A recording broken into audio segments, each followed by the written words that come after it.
Obviously এখন ভিডিওর যুগ, এটা তো অস্বীকার করার কোনো ওয়ে নাই। ভিডিও ছাড়া একটা গান খুব বেশি মানুষের কাছে পৌঁছানোটাও টাফ, যেটা যেই যুগের বাস্তবতা।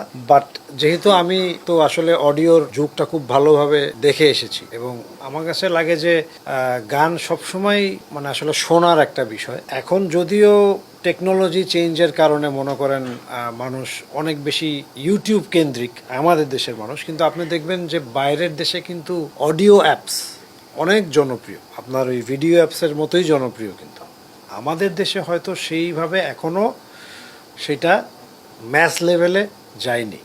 যেমন এখনও হয়তো অনেকেই একটা গান শুনতে গেলেও ইউটিউবেই যায়, এটা একটা হ্যাবিট হয়ে গেছে।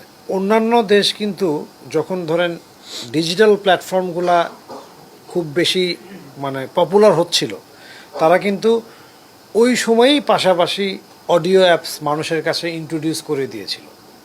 আপনি বিভিন্ন বাইরের দেশের কথা আমি বলতেছি, বাট আমাদের দেশে ফর সাম রিজন এটা একটু লেট হয়ে গেছে। বিকজ আমি এটা দেখছি যে যখন থেকে ইউটিউব কেন্দ্রিক মানুষ হওয়া শুরু, ওই যে যখন 2000 মেবি 14, 15, 13, 14 ওইখান থেকেই তো ড্রাইভটা শুরু হলো, খুব অনলাইন এভরিথিং।